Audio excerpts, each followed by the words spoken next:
Welcome to Open Book. Open Book is a program dedicated to informing the public about issues in education. Today's topic is about education, technology, and innovation. My name is Margie Bulkin. I'm the County Superintendent of Schools, and I'd like to introduce you to today's guests. I'll start first over here. My name is Glen White. I'm the Project Director for STEM Tracks. Excellent. My name is Brian Thomas. I'm the Director of Innovation for the Tuolumne County Superintendent of Schools. Thank you for being here. And my name is Troy Ashton. I'm the Director of Network and Security for Tuolumne County Superintendent of Schools. Excellent. So I have the technology and innovation force, right? The force field right here. So this is a really exciting topic to talk about. One that it's exploring new horizons, or the new frontier, I should say. So when we hear people talk about 21st century skills, what do they mean when they say 21st century education, 21st century skills? Brian, let me start with you. Well, the 21st century classroom is a technology integrated classroom with the focus on collaboration and connectivity, the ability for it to be agile and move around and more dynamic than classrooms have ever been. Mm-hmm. So heavy emphasis on technology, but even the pedagogy has to change to kind of allow that collaboration to happen. It's no longer the sage on the stage, the teacher being the owner of all the information. It's now the guide on the side, where the teacher is basically learning alongside the students. So this 21st century vision that technology complements so much of what we're doing in the classroom. Hard to imagine it without it. So comparing it to the 20th century, when we really didn't have all of these tools. So I know that some people use these big milestones in terms of the 21st century classroom, the invention, I guess we can say, of the Apple computer, and do we call it the invention or discovery of the internet? But talk to me about how those have exploded onto the landscape in education and how it's transformed it to mirror this 21st century classroom. Yeah, the internet by itself allows us access to knowledge beyond the textbook, beyond the instructor. Where the internet, where before it was kids were relying solely on either research books, libraries, and now they have access to the entire world of information. And so no longer are we just consumers of that information. We can be curators of that information and understand how to use it and use it properly and figure out, is this information viable? And technology gives us the access to that. The internet gives us access to that. Beyond the desktop computer, now with portable devices and handheld devices and classrooms that are full of one-to-one devices, now we don't have to go to a specific space for that. We could just pull out our tool to access the internet or access that content and have it at hand. So I think some people might think that Tuolumne County rural, we might be behind the time of where most of the nation or state would be with the infusion of technology in classrooms. Let's help our viewers understand where we are with how today's classrooms in Tuolumne County look compared to how they might have looked yesterday. Or yesterday, really 5 or 10 or even 15 years ago. Let me bounce around. I'll start with you, Troy. Well, I think just 10 years ago, you might have 1 or 2 computers in a classroom, and they might not even be connected to the internet. It might just be a station that has a game or some kind of Oregon Trail or book reading. And now today, like Brian says, we don't have to funnel that class out to a lab where there's computers. They have a cart, or each student brings a device with them all day long.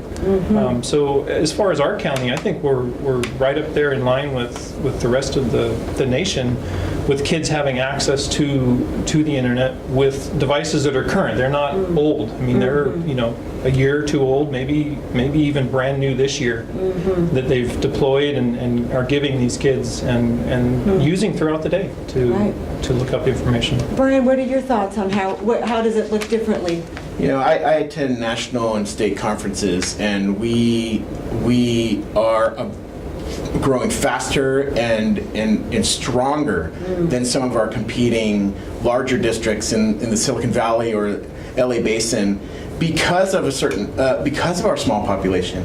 It doesn't take a lot to get a movement going in our small community. Sometimes there's resistance, but if we have the right people and we lean on the right educators and lead learners to facilitate that, we can grow extremely quickly.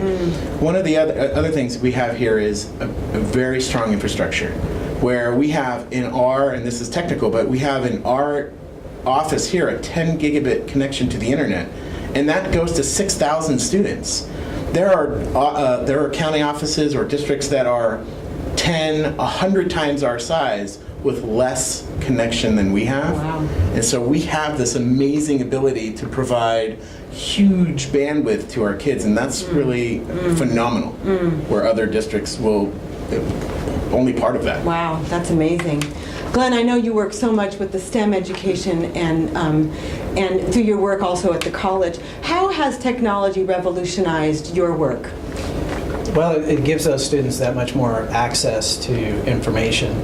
It's added some challenges because we have to talk to the students about how do you filter this information to get something that's reliable.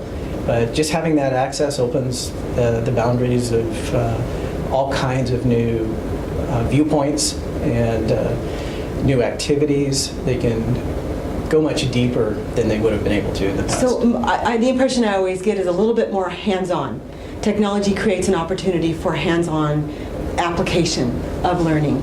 Would you say that that's part of what it provides to our kids? It's definitely a part of it. They become in control of finding the information that they need to answer questions. Right, and it's so accessible. It's accessible, and then they can do that filtering and problem solving, kind of self-directed. Right, right. Speaking of accessible, if I can just jump back to you, Troy, real quick, is such fascinating information about the gig speed that we have, but what do some of the very outlying areas, I mean, we're a large county with some very remote areas. How is the state or the California Department of Education addressing those very remote access points? So exactly, a lot of these remote accesses just don't have the lines to provide that internet speed, and so the state came up with a couple of grants, Big 1.0 and now Big 2.0, to reach that last mile, to reach those schools that didn't have that bandwidth. And we have 3 or 4 schools right now that are going through the process of obtaining a gig connection to replace their old T1 line speeds. Because let's face it, if you're trying to look up something and it's slow, you put it down because you just don't have the time to sit there and watch the wheel spin. So with the help of these grants, we're able to now get these higher speeds to the rural areas. And just so our viewers understand, when you say 4 schools, we're talking about school districts with very remote sites. So we're talking about schools up the hill, up the 108, Up the 108 corridor. Very small necessary schools, and perhaps in the Groveland area that are remote. Don Pedro, Right, yes. right, excellent, that's great. So what's on the horizon then? I mean, what are some of the exciting things about what we might call this, the new classroom? You know, we've gone so far in the application of technology. What's the next classroom going to look like, Brian? So that's just it. The classroom is the next horizon because we've already integrated. We're integrating technology. It's becoming ubiquitous as far as the integration of technology into the curriculum. It's in the core standards from the state. Technology integration is no longer a component. It's just there. But the next thing is actually, for me, is the environment of the classroom. So making a classroom agile enough to be able to do any activity on any day. Be able to serve different types of students and be able to complement their learning styles, because no 2 students learn the same way, and frankly, no two teachers teach the same way. So having an environment, such a classroom with an integrated technology, furniture that can move and be dynamic and shift depending on activity of the day or of the moment is the next piece. So let me ask you to sort of help our viewers visualize what you're talking about. Okay. So what would be an activity that you would support a teacher in the classroom to do that integrates technology? And I know you've been using robotics and the iPad and engineering and science and mathematics. So what does that look like? What is... So STEM, science, technology, engineering, and math, you said it, is where the jobs are of the future. And the United States is behind the curve there. And so we are integrating that right now. We have devices like this is a Dash robot. We use this on the ground to teach math and engineering and at all grade levels. We use it for professional development for adults. We've had these in kindergarten classrooms. They're fun. They immediately engage with. Oh yeah, I'm engaged already. Right? Yeah. And so. There you go.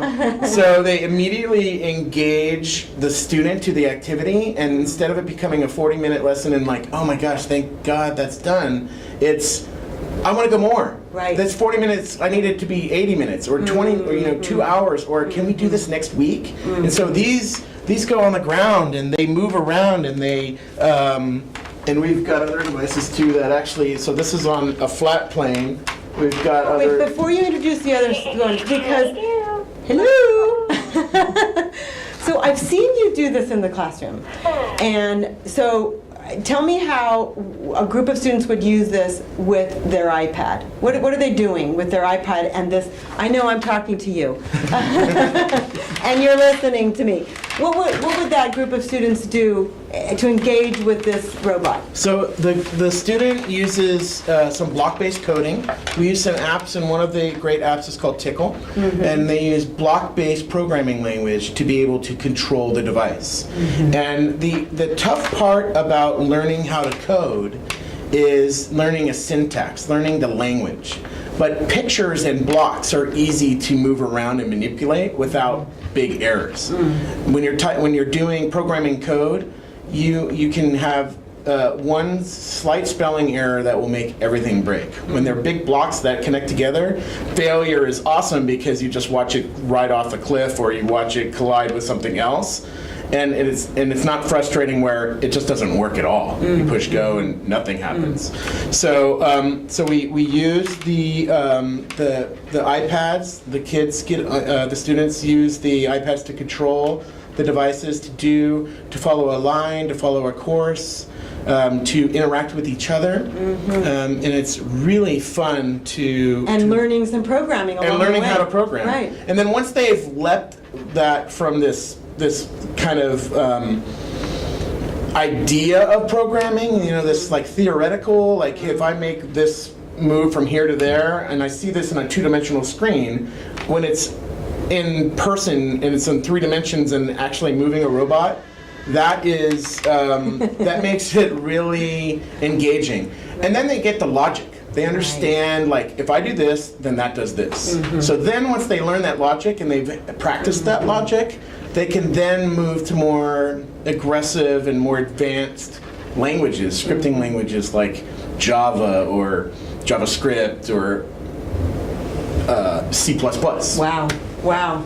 So I've watched the kids do it. It's amazing. And they program this little guy to make several turns across the room, and they are totally engaged, which leads me to another observation. I talk about this learning curve. So kids seem to really connect with technology and all of its innovation. What about adults? And I know, Glen, you lead this grant called STEM Tracks, which is really based in a professional development. And I'm going to get back to your other toy over there. I haven't forgotten. I'm going to hear about that. But we're going to bring that in a minute. But tell me about how adults are are getting the professional development they need to align with the new STEM learning?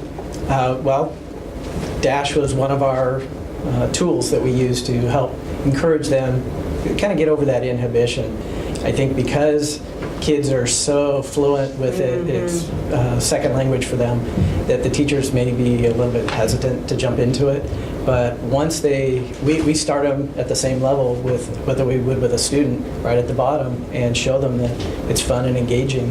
Right. Many of our teachers, after our professional development day when we introduced Dash, they went right online and either ordered them or they got some fundraising things going, and they're in the classroom now. They're using them. So there was just that little bit of a hurdle of intimidation, and once they got over it, they're So how many excited. teachers do you have going through the STEM Tracks grant in this professional development series? I have 49 teachers out of Tuolumne, Calaveras, and Amador County. Wow. So the goal of the STEM Tracks, what when you look back on the success of it in years to come, what are the great achievements that the teachers have made in the STEM Tracks grant? What would you say would be the top 1, 2, or 3? Probably the first one for me would be that they now have confidence in their ability to teach all of the STEM disciplines. Throughout our professional development, we do a summer institute, and then we do follow-up training throughout the year. We want them to really see how all the STEM disciplines are truly integrated. It's the traditional way, the way I learned was you went to math class and then you had a science class and then you had an English or whatever. And now we're showing them how you can't have science without the math, and the technology adds into that. And then we can incorporate some engineering and supplement. And so once they see how integrated things are, at least for me, I can't pull it apart anymore. Right. They're not separate entities. Right. They're totally integrated. Right, and really those practices are going to stick for a long time in those classrooms. So remind me, what grade levels are being affected by this great professional development opportunity throughout our county? What grade levels are? We're from transitional kindergarten through 6th grade. Okay, so that's an incredible influence in the classroom. For teachers who may not have had training when they went through their initial training on STEM education and really some of the toys. So let's get back to this other toy, Brian. Let's talk about this one and how might you use that in a professional development opportunity. Let's talk about that one. So again, the same thing. And let me add on to the PD piece, the professional development, is really kids seem more adept of using technology because they spend a lot of time using technology. And adults tend to spend as much time as they need to. So they don't necessarily immerse themselves in it. And so they find that there is this generational gap just because they're not on their device all day long. They're not integrating their device into their lives, texting and Facebook or whatever. So the time is a factor, and we've done research and we've partnered with research places. 40 hours, right? 40 plus hours of professional development on one skill to become proficient enough to share that to your students. Wow. So if you think about it, that's a lot of time. Typically our professional development classes are an hour, 3 hours, but we need reinforced time to be able to do that. And sometimes that hurdle is to get them engaged. And so whatever toys or tools, learning tools that we use to get them engaged, so this is another one. This is a Parrot mini drone. And like the Dash and its companion Dot, in the Spheros, we'll show those a little later, it too can be programmed using a device, using an iPad, using an Android device. And unlike the Dash, it doesn't stay on the ground. It flies, it crashes into walls, it can tangle in people's hair. It's fascinating, and it really jumps the excitement level from like a 50 to 110%. They're just like, so, wow, how cool is this? And it doesn't matter the age level, really. Right. You can be showing it to a 3rd grader, or you can show it to a teacher, a 6-year-old teacher that's been teaching for 35 years. They are totally engaged. Want to use that tomorrow in my classroom? How do we do that? And and we change scales, and we use, and we partner with the college on this, and with STEM tracks we use a larger drone. And I didn't bring it today because it's very loud and obnoxious, but a larger drone that just scales up that enthusiasm even more, and can really, the idea of bringing these devices into a classroom or into education is to really kind of leap from this two-dimensional paper-based,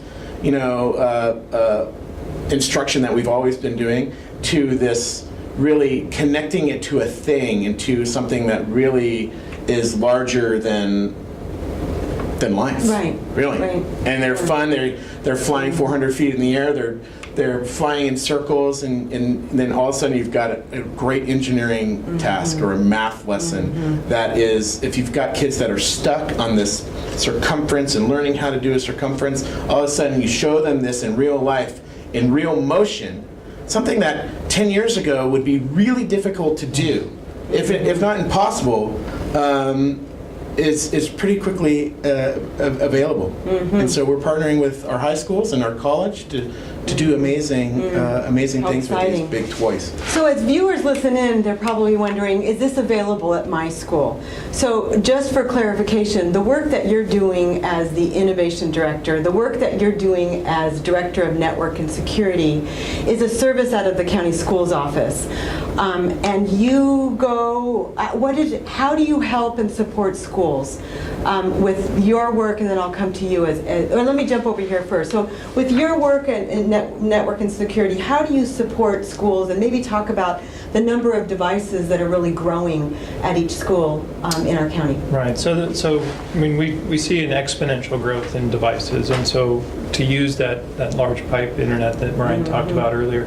And so what we do then is really behind the scenes, network and security. We monitor the connections and make sure kids are safe on the internet. We have layers of security with web filtering and intrusion prevention and firewalls to make sure that the stuff that they're looking up is going to yield safe results. Because let's face it, everybody, even the most cautious person, is going to get an unwanted search result. And so we try to block those and prevent those, and keep the devices in the classrooms running, as opposed to, oh my gosh, it's infected and now nothing works in the classroom. Right. And so by doing that, we're just enabling them even more.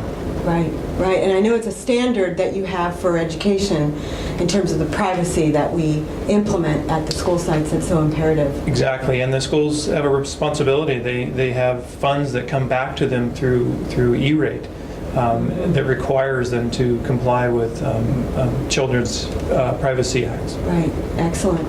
And what about the services you provide directly to schools through innovation? And like I said, someone's saying, well, can my child get that in my school? How does that work? So out of the county office, we run the IMC, which is the basically the checkout center of toolkits and science kits and reading language arts. And so we now have embedded these types of learning toys into the IMC, into the checkout system. So yes, all schools that partner with us have access to these and can check them out for weeks on end. On top of that is we provide professional development, and actually in some cases we actually go and in the classroom show how they can be used, whether it's in a GATE classroom or in a 6th grade classroom or in a high school classroom. And our idea is not to be the owners of this information. We want them to be able to share and repeat within their districts, and so we cultivate that. We partner with the districts and we find their most valuable employees that can do their lead learners that can kind of repeat what we do, so that way we can move on to the next thing. Right. But really the idea is to have the districts run with it. Absolutely. And we provide them the guidance, we give them the vision and say go. Right. Well, I was going to ask you, how do we keep up with all of this evolving technology? And I imagine the answer is You don't. You don't. But we're doing a really good job. with what we have and really exposing kids to these opportunities. So in closing, if I could go around, thinking about the benefit of technology on the future of students' learning, and keeping in mind that the California standards are really about preparing kids for college and careers. How is the work you're doing supporting that? And I'll just go around and start with you, Glenn. Sure. Well, we were trying to prepare students for jobs we may not even be able to imagine 20 years out. Right. And so there's a lot about creative problem solving, giving them access to these tools, the technology, and thinking about how they think and how they learn. And so we're trying to get our teachers to kind of shift gears to, as Brian said, get off the sage on the stage, be the guide on the side, and let them know that they can be their own problem solvers. And so I think that's really an important aspect of what we're doing. Excellent. How about you, Brian? Glenn started, and it's really teaching our kids to learn how to fail. And bigger What do you than mean that. by that? Well, bigger than that, teaching our teachers to accept failure, right? And what do you mean? Within themselves and within their kids. Yeah. We learn by failing. Trial and error, and when something breaks, figuring out a way to fix it, or tearing that, and that could be a physical thing, or it could be a process. And finding a way to reimagine that process, to empathize with the problem, and find the right way, whether it's a mechanical way or a new language that needs to be developed. It's just phenomenal where and a lot of us, I mean, I was taught not to fail. I was awesome at it. But I mean, it's like you're failing, instead of you're failing, what can you do to succeed? Right. Here are some tools that will help you succeed. Excellent. And it's not like NASA's thing, failure is not an option. Failure is the only option if we learn from it. I mean, obviously, and NASA was failure is not an option because these guys are, 500,000 miles away and we had to get them home. Right. But for us, failure is, and they failed, by the way, when they did that, they failed over and over and over until they had a solution, and then they told that solution to the guys, and then with a lot of duct tape, they were able to make it back home. Excellent. So yeah, failure is the option. Excellent. What about you, Trey?